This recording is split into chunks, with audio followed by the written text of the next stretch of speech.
কোরআনুল কারীম সংসারে জীবনের সব জায়গাতে এটার সাথে সম্পর্ক তৈরি করেন। করলে কি হবে তা জানেন? হাদিস শরীফ বর্ণনা করে বলে, এক লোককে কবর দেওয়া হয়েছে। কবর দেওয়ার পরে মুনকার নাকির ফেরেশতা আসছে। আসার পরে সওয়াল জবাব করবে। আর বলতেছে যে লাশ কবরে দুইটাকে সাদা কাপড় দিয়ে পরে এখন সওয়াল জবাব করবে। একজন মানুষ জিজ্ঞেস করে মার রব্বুকা, এই মার রব্বুকা বলতেছে তোমার রবকে? কয় আমি কোরআন শরীফ। আবার জিজ্ঞেস করে ওমা দিনুকা, তোমার দিন কি? আমি কোরআন শরীফ। আবার ধমক জিজ্ঞেস করছে, এখন বলতেছে আমি কোরআন শরীফ। তুমি কারা? আমি কোরআন শরীফ। সাংঘাতিক দেখায় অবস্থা, যত প্রশ্ন উত্তর খালি কোরআন শরীফ। তখন চলে গেছে। এখন চলে যাওয়ার পর আল্লাহ পাকের কাছে গেছে। আল্লাহ পাক বলতেছেন যে এই লোকটা সবসময় কোরআন শরীফ তেলাওয়াত করতো, এই যে ওর সাথে আর একটা লাট যে শুয়ে আছে ও হলো কোরআন শরীফ। ওর সওয়াল জবাব হয়ে গেছে। জোর করে সুবহানাল্লাহ। ফিরে আসছে, তোমাদের সওয়াল জবাব হয়ে গেছে। আল্লাহ পাক বলছেন কোরআন শরীফ উত্তর করে যে আমি এই লোকটার সাথে আছে, দুনিয়াতে আমার সাথে ছিল, আমি কবরেও সাথী। ও যদি জাহান্নামে যায় ওর সাথে জাহান্নামে যাবো, ও যদি জান্নাতে যায় আমি জান্নাতে যাবো। কোরআন শরীফ আল্লাহ কি জাহান্নামে দিব নাকি? আল্লাহ জান্নাতে দিব। জোরে করছে আল্লাহ নবী সাল্লাল্লাহু আলাইহি ওয়াসাল্লাম করে যে ব্যক্তি কোরআনুল কারীমের সূরা বাকারা আলে ইমরান তেলাওয়াত করবে, হাসরের ময়দানে বিশাল দুইটা আলো হয়ে তাকে তালাশ করে জান্নাতে নিবে। আর যে কোরআন শরীফ তেলাওয়াত করবে, কোরআন শরীফ সুপারিশ করবে, তাকে জান্নাতে নিয়ে নেবে। আর যার ঘরে কোরআন শরীফ আছে তেলাওয়াত করে না, ওর ঘরটা একটা উজার ঘর হয়ে যাবে, অশান্তির ঘর হয়ে যাবে। কোরআনুল কারীম তেলাওয়াত করলে তার মধ্যে সমস্ত হুকুম হাকামগুলো নিজের জীবন। আপনারা আমার বানাইছেন কে? আল্লাহ পাক। আপনাকে চলবো কেমনে তার লেখা ওই কোরআন শরীফে আল্লাহ পাক দিয়ে দিচ্ছে। ওটা না পড়লে কিভাবে চলবেন, কিভাবে কথা আচরণ কিছু আপনি জানবেন না। অতএব কোরআন শরীফ টাঙ্কের মধ্যে ধোয়ার জিনিসটা বের করতে হবে, কোরআন শরীফ তেলাওয়াত করতে হবে। রাজি আছে? হাদিস শরীফ পড়তে হবে। হাত তামান সে কোরআনুল কারীমের মধ্যে আল্লাহ পাক ঘোষণা করেন লান তানালুল বিররা হাত্তা তুনফিকু মিম্মা তুহিব্বুন, তোমরা কল্যাণ প্রাপ্তই হবে না যে পর্যন্ত আমি আল্লাহর রাস্তায় নেকের কাজের জন্য নফল দান না করবে। সুবহানাল্লাহ। আজকের এই মাহফিলে আপনারা আমরা যারা আছি আল্লাহ পাকের কাছে দোয়া করি, দোয়ার জন্য ডাকা হয়েছে। যা জিকির আজকার তাসবিহ তাহলিলের উসিলা করে আল্লাহ পাক পরিবেশটাকে সুন্দর করে দেন, সমস্ত গুনাহ মিলে আল্লাহ পাক মাফ করে দেন, বালা মুসিবত থেকে দূর করে দেন। আল্লাহদের দীর্ঘ হায়াত দেন। দীর্ঘদিন বাঁচতে গেলে গুরুজনকে সম্মান করেন, পিতামাতাকে সম্মান করেন, বুজুর্গ ব্যক্তিকে সম্মান করেন, বয়স্ক ব্যক্তিকে সম্মান করেন, আপন চাচাকে সম্মান করেন, বড় ভাইকে সম্মান করেন। এরপরে আরো যারা যা আছে মুরব্বীজনকে সম্মান শ্রদ্ধা করেন, কম কম খান, জিকির করেন, কোরআন শরীফ তেলাওয়াত করেন, সূরা দোকান তেলাওয়াত করেন, রাত্রিতে কম খান, এরপরে অল্প অল্প আহার করেন, ভাত কম খান, ফল টল দুধ মধু এগুলা খাওয়ার অভ্যাস এটা করেন। আর আল্লাহর কাছে দোয়া করতে থাকেন। আর সূরা তাওবার শরীফ প্রত্যেক ফরজ নামাজের শেষে পড়েন। পড়লে ওই দিন আর জাইলের সাথে আর দেয়া হয়ে বড় শুরু করছে। কোন কোন ব্যক্তি নিয়ত করতে পারেন আজরাইলের সাথে যিনি তাড়াতাড়ি দেয়া হয়? আল্লাহু আকবার। মাই সার্ভিস বাবা এই মরবার কেউ চায় না, যে যত যাই কিছু। হ্যাঁ, আজরাইল কেউ কি ভুলেও পোলার নামে আজরাইল রাখছেন? একদম কত পোলার নাম রাখছে বুলেট, পোলার নাম রাখছে সাদ্দাম হোসেন, পোলার নাম রাখছে ইসরাফিল, পোলার নাম রাখছে মিকাইল, পোলার নাম জিবরাইল রাখে নাই আর আজরাইল রাখে নাই। বাঙালি জাতে মাতাল তালে ঠিক আছে। বহু জায়গায় যাইতে আমি যাওয়ার লাগে আমার, যে পোলার নাম কি আজ পর্যন্ত আমি পাইনি। পোলার নাম আজরাইল লাগছে, ফের পোলার নাম জিবরাইল লাগছে। এই দুটার ধরা হচ্ছে। ইসরাফিল রাখে, মিকাইল রাখে, এই মেলাই নাম আছে। আজরাইল কেউ নাম রাখে নাকি? কাজে যদি সূরা তাওবার শেষ যায় সেও যদি তেলাওয়াত করেন প্রত্যেক ফরজ নামাজের শেষে, ওই দিন আজরাইলের সাথে দেয়া হবে না। এটা আমলটা ভালো না, এটা করা শুরু করেন। আর যদি কেউ মনে মনে ভাবেন দাড়ি পাইকে গেছে, চুল পাইকে গেছে, রথ পইরা গেছে, গিরা কর কর করে, বিষ ব্যথা উঠা পারি না, লাঠি হাতে নিছি, কবে মইরা যা, মরাই ভালো। এরকম যদি কেউ নিয়ত করে, নিয়ত কেউ করেন নাকি? 80 বছর 90 বছর নিলে তো কোনো বয়সই না। 80-90 বছর, আমারই তো 62 বছর চলে। 80-90 বছর আমি তো কোনো বয়সই ধরি না। এইটা যদি ভালো সুস্থ থাকতে চান, এই আমলগুলি চালাই যাবেন, আর নামাজ কাজা করবেন না, কোরআন শরীফ তেলাওয়াত করেন, আর পানি খান, ভাত খাওয়া কমিয়ে দেন, আর এই আমল করি, ইয়া হাইয়ু ইয়া কাইয়ুম ইয়া আযালু ইয়া আবদু ইয়া মান লাম ইয়ালিদ ওয়া লাম ইউলাদ ওয়া লাম ইয়াকুল লাহু কুফুয়ান আহাদ। এই আমলটা মনে রাখেন, এটা সাংঘাতিক একটা আমল। এটা এই আমলটা মনে রাখেন, আর টানতে আল্লাহ, ছাড়তে হোক আল্লাহ, আল্লাহ, আল্লাহ।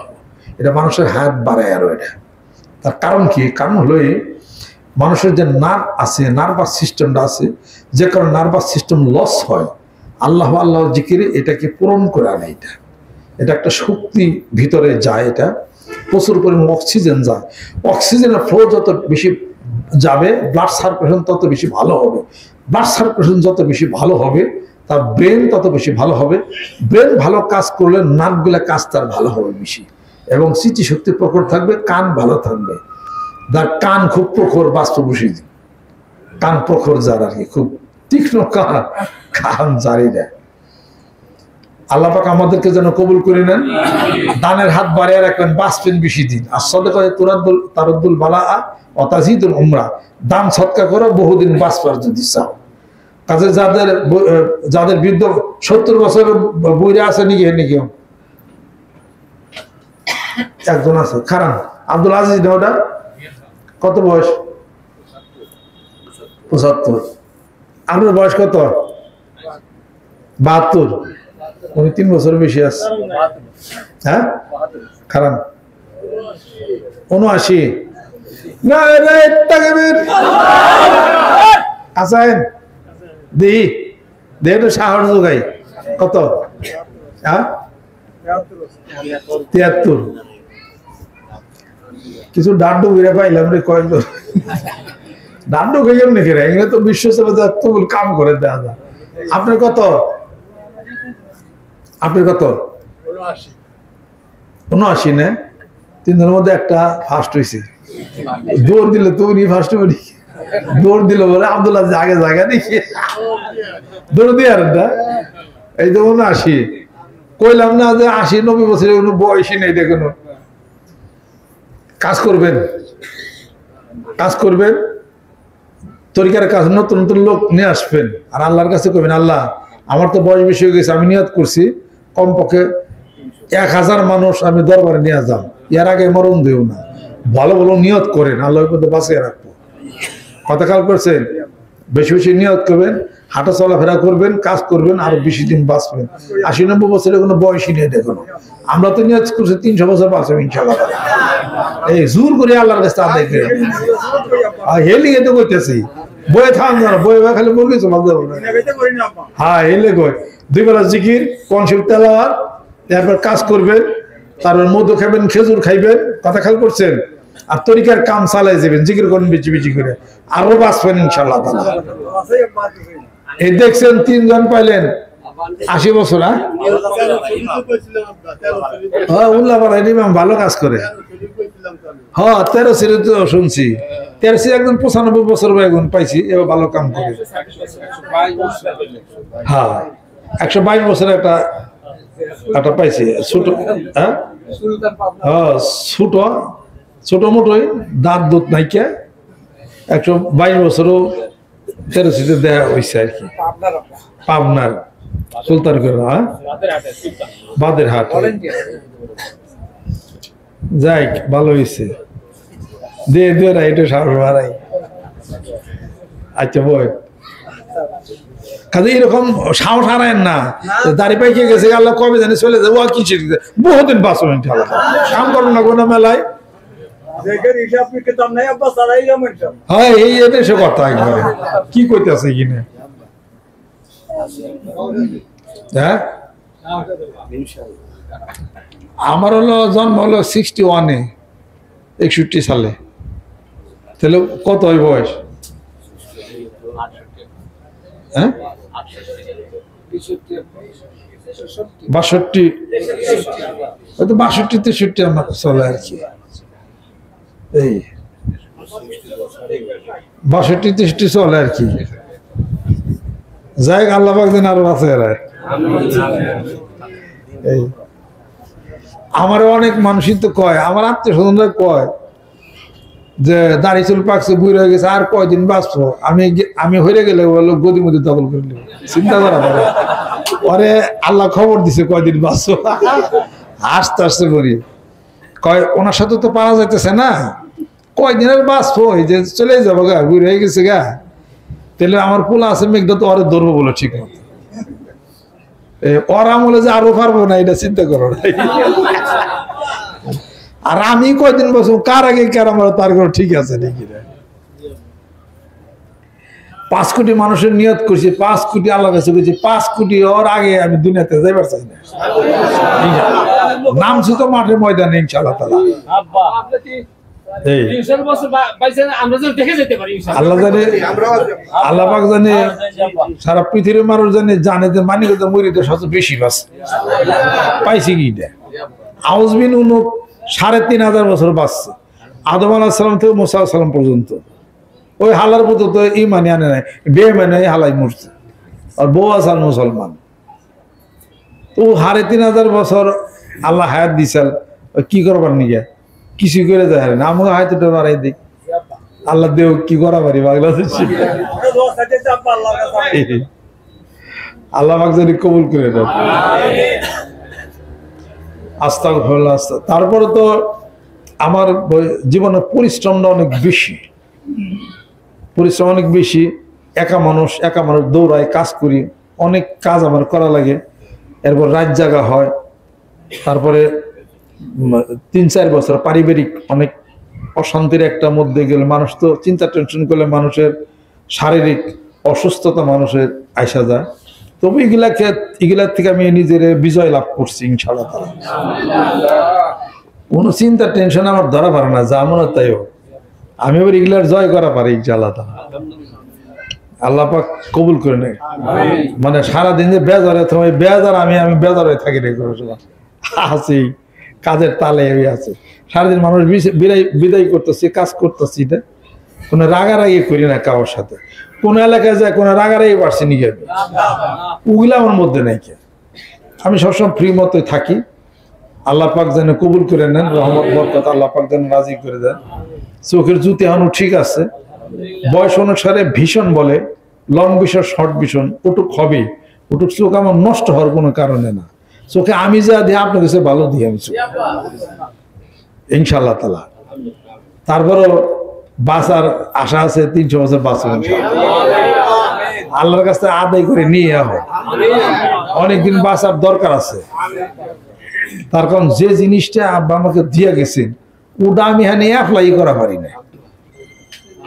3টা জিনিস, 3টার 1টার 3 অংশের 1 অংশের কাজ করি ফেলি আমি, আর 2 অংশ বাকি আছে। 2টা তো পুরাই বাকি আছে। 1 অংশ করে 3 অংশের 1 অংশের কাজ করি, আর 2 অংশের কাজ বাকি আছে। সে কাজটা করবার যখন যাই, এটা করে ঝরি আমার ঘাড়ে, যে কোনো জায়গাটা কিছু ভালো মতো একটা ঝরিয়াটা মানে আইয়া পড়ে আর কি। কাজটা আরম্ভই করতে পারি না, আরম্ভ করতে গেলেই বিশাল কিছু। তার কারণ এমন কিছু ব্যাপার আছে যেটা নাকি আপনাদেরকে কি কমো, যে জিনিসটা মানুষের চোখে দেখা যায় না, কিন্তু ওটা খুব আলোড়ন সৃষ্টি হয় সারা পৃথিবীতে। প্রথম আসমান পর্যন্ত এটা ধাক্কা হয়, এবং ওই পর্যন্ত খবর গেলে সব নড়াচড়া শুরু হয়ে যায়। কোথা থেকে এই কাজটা হয়, ব্যক্তি মিলে হেডের পিছে লাগে। যত যা কিছু আছে পৃথিবীর, যা আল্লাহর বিরুদ্ধে, রসুলের বিরুদ্ধে, নবীর বিরুদ্ধে, মুসলমানের বিরুদ্ধে যা আছে, বুঝছেন কথাই চারিঙ্গিতে, সব ওই লোকটার পিছে যায় লাগে। যে কোনো কাজ ব্যাঘাত, এটা ওটা হ্যান ত্যান, মানে গন্ডগোল একটা বাজিয়ে যাবে। এই কাজ আরম্ভ করলে এই কাজ শুরু হয়ে যায়। যারা চুপচাপই থাকে আর কি, তবু নিয়ত করে ফেলেছি যে কোনো মূল্য হোক কাজ ওটা আরম্ভ করাই লাগবো না, উপায় নাই। ওটার তো রাখা যাবে না, ওটার কাজ করতেই ওটা।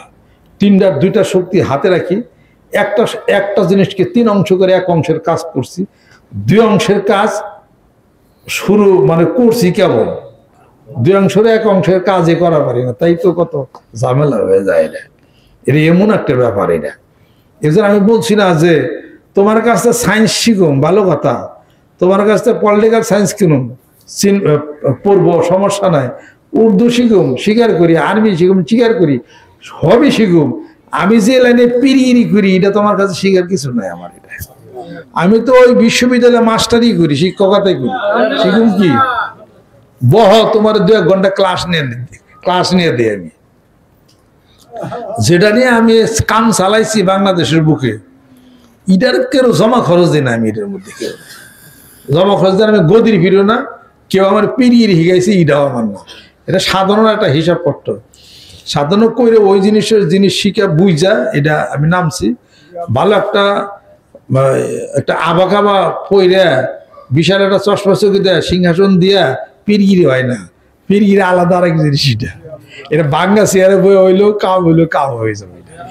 আর যদি বড় সিংহাসন বসে তো সিংহাসনে ডাইন মেরে বাম মেরে 2জন ধামা ধরা, হ্যাঁ যা সে নিয়ে যাও বাবার কাছ থেকে ফু দিবে সব চলে যাবে। এই সমস্ত বাপ বকের নাম পিরগিরিটা, বুঝতে রেখে দেয়। যে এমন একটা ব্যাপার আছে যেটা বহু মানুষ পিরগিরি করে, ওটা হিসাব পত্র জান না। মেলায় পীর আছে গদির থেকে হরিয়ে দেন, ও বাদ দিকে পাবে কিনা সন্দেহ আছে। কারণ লোক গদিতে দরবার না থাকলে, গদি না থাকলে পীর এমনি আউট। আমি কি হে চিন্তা করিনি যে আমার গদির কোনো চিন্তা আছে? আমি তো দুনিয়ার জেনে যাম, চোখ তো আমার সাথেই, দাঁত আমার লগে, ও জিনিস তো আমার সাথে, আমি জেনে যাম এই জিনিস নি, সমস্যা কি আছে? আমি জেনে যাম আমার চাক্কু ড্যাগার আমার কাছে আছে, ওরার ধর্ম তো কাটা, জেনে বুঝতে হেনি কাটবো। ওরা কি আবার আমি মানি ছুঁয়ে যাবো কিনা হাতে নিয়ে যাবো না, ওটা তো আমার হাতেই। কাজে আমার এই চ্যালেঞ্জে কেউ আসার সাহস কেউ পায় নাই।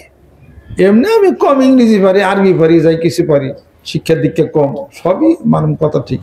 কিন্তু যে জিনিসটা আমি আপনাদের কিনা যে বিজনেস আমি করি, যে পিরিগিরি যে হিসাব পত্র যেটা আমি মিলাই, এটা কেরা বইবে বাংলাদেশে ভয় আমার সামনে।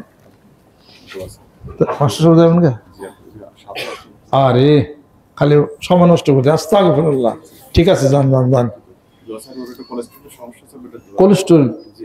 কোলেস্ট্রলের সমস্যা থাকলে মানে আপাতত আব্দুর রহমান আপাতত নবী সিট 500 লিখে দাও, নবী সিট 500 লিখে দাও। এটা রাত্রিতে খাই, আর কাঁচা পেঁপে খাও, সকালে বাসি পেটে হাত দিই, বাসি পেটে আর ভাত খাও, টোটালি ভাত, শাকসবজি, পানি বেশি খাও, জান কোলেস্ট্রল চলে যাবে ইনশাআল্লাহ। আস্তাগফিরুল্লাহ। শোনেন একটা কথা শোনেন, এই জন্য বাংলাদেশের অনেক পীররাই, বড় বড় পীররাই, তারা আমারে রেড অ্যালার্ট জালি করে থুইছে। মানিকগঞ্জের পীর সাহেব রেড অ্যালার্ট মানে রেড সিগন্যাল দিয়ে থুইছে আমার সাথে কেউ বসতে অত রাজি না, কেউ রেড সিগন্যাল, জানি না কবে গ্রিন সিগন্যাল পাবো। কথা খেয়াল করছেন? এর মেলায় কারণ আছে, অনেক কারণ আছে। কত জনের তফিল যে হারাইবো তার কোনো ঠিক নাই। তফিল আর টুল হারাইয়া যাই কিছু আর কি, এটা এমন একটা জিনিস, এমন একটা মাইর প্যাস, এমন একটা হিসাব পত্র আছে যা আপনারা কল্পনা করতে পারবেন না। এটা একটা হলো সবক, যে সবক জিকির দেয় না, এটা হলো একটা সবক জিকির। এটা দিয়ে হলো আপনি কেমন হলো হাতে আপনি যন্ত্র হলো দাঁড় দিতেছেন, দাঁড় এই তো হয় না, ধান কাটবেন কেমনি, কাছে কেবল দাঁড় দিতেছেন, দাঁড় দেন, দেওয়ার পরে ধান খেতে যাইবেন, কাটবেন, ধান আটি করে বা টানবেন, মলন দিবেন, ধান সিদ্ধ করবেন, চাইল হইব, ভাত টানবেন, বেগুন ভাজে ভাত খাবেন। মেলায় দেরি, অনেক দেরি, মেলায় পর্যায়ে একটার পর একটা। বউ পীরেরা দরব দেওয়াতে বোঝে না, দরবকে তাইতে বোঝে না।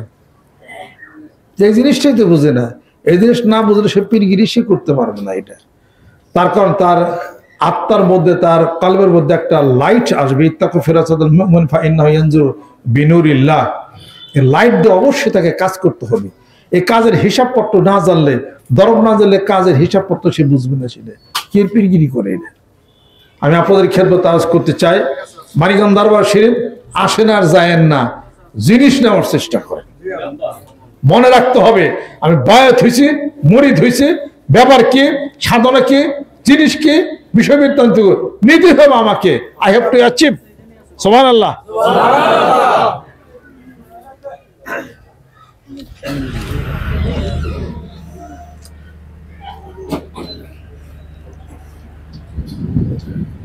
কাজে যারা যারা নতুন বায়াত মুড়ি দিয়েছেন বা পুরাতন মুড়ি দিয়েছেন, নিয়াত করে 2 বেলা জিকির করি, 2 বেলা কোরআন শরীফ পড়ব, আর 5 ওয়াক্ত জামাতে নামাজ আদায় করব।